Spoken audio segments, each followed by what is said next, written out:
Hamas की तरफ से सबसे पहले इजराइल पर जबरदस्त हमला किया गया। आज जो एक नई खबर निकलकर इसमें सामने आई है वो ये कहती है कि 7 अक्टूबर को जब हमला हुआ था तब लगभग 2500 आतंकी इजराइल में दाखिल हुए थे। इन सब के बीच में उस दिन से शुरू हुआ युद्ध अब समय के साथ और भी ज्यादा विध्वंसक होता हुआ चला जा रहा है। यानी कि इजराइल ने उसी दिन, आपको याद होगा, इस बात का ऐलान कर दिया था कि अब युद्ध है, ये युद्ध है और इसमें अब गाजा को कैसे खत्म कर देना है, नामो निशान मिटा देना है, ये पूरी तरीके से तय कर लिया गया है। इन सबके बीच में जो वहां से तस्वीरें सामने आ रही हैं वो भी बहुत खौफनाक है। आज इस वीडियो में हम इस बात पर चर्चा करने वाले हैं। एक सबसे बड़ा सवाल जो इस वक्त चर्चा में है कि क्या इस युद्ध को रोका जा सकता था या फिर क्या इस युद्ध के लिए इजराइल बहुत बेहतर तरीके से तैयारी कर सकता था क्या, और ये सवाल एक भविष्यवाणी के बाद उठ रहा है, उसके बारे में हम बात करेंगे। लेकिन अभी जो तस्वीरें आप देख रहे हैं ये सब कुछ मलबे में इस वक्त तब्दील हो चुका है, सब कुछ तहस नहस हो चुका है, इमारतें यहाँ पर धराशायी हो गई हैं और ऐसा इसलिए है क्योंकि एक के बाद एक जबरदस्त रॉकेट से हमला किया जा रहा है। कहीं पर बमबारी यहाँ पर हो रही है, यानी कि इतनी बुरी स्थिति कि अब यहाँ पर रहना तो क्या, यहाँ के करीब पहुंचना भी बहुत ज्यादा मुश्किल है। लेकिन इन सबके बीच में एक सवाल ये उठ रहा है कि क्या ये जो युद्ध इस वक्त हो रहा है इसका स्थायी समाधान पहले निकाला जा सकता था या फिर कम से कम इस युद्ध को रोका जा सकता था क्या, या इजराइल जो उस हमले के लिए तैयार नहीं था क्या वो खुद को और ज्यादा बेहतर तरीके से तैयार कर सकता था। क्योंकि ये कहा जा रहा था कि जब एकदम से हमला हुआ तो इजराइल उसके लिए तैयार नहीं था। आप सोचिए, आयरन डोम सिस्टम वहां पर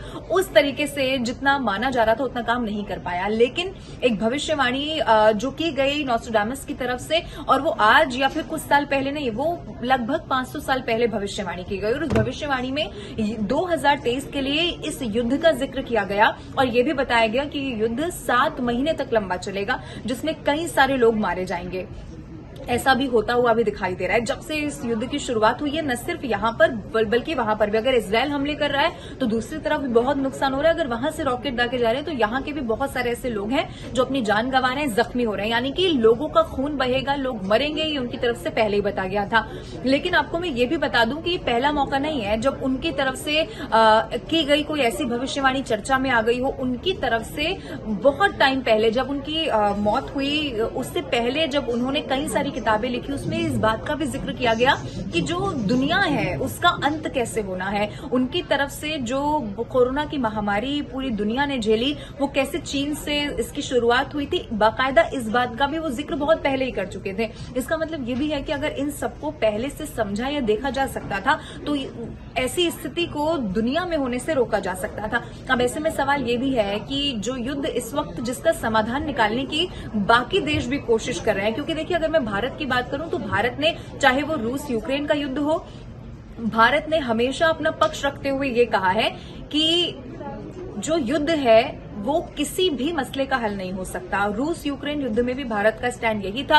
हालांकि अभी भारत जरूर इजराइल के साथ में है, लेकिन जरूर अगर अपने स्टैंड की बात आएगी तो भारत हमेशा समाधान की बात करेगा और यही इस वक्त पूरी दुनिया भी ढूंढ रही है। लेकिन सवाल ये है कि क्या जितना जल्दी समाधान होने की उम्मीद है उतना हो पाएगा। अगर वो भविष्यवाणी 7 महीने कहती है तो क्या ये युद्ध अक्टूबर से शुरू हुआ 7 महीने और चलेगा, और कितने लोगों के इसमें अभी खून बहेंगे, कितनी इसमें मौत और होगी। क्योंकि आप देखिए कि जो युद्ध है वो बहुत ज्यादा विध्वंसक, आप डे बाय डे देखेंगे तो बहुत ज्यादा हमले इसमें और बढ़ते जा रहे हैं, तेज होते जा रहे हैं। इन सबके बीच में मैं आपको ये भी बता दूं कि इनकी और भी भविष्यवाणी जो चर्चा में रही थी वो कोरोना वाली तो थी ही, क्योंकि वैश्विक महामारी जो पूरी दुनिया ने बहुत भयंकर आपदा झेली थी। इसके अलावा हिटलर का उदय, इसका भी उन्होंने बहुत पहले ही जिक्र कर दिया था जो बाद में साबित भी हुआ था।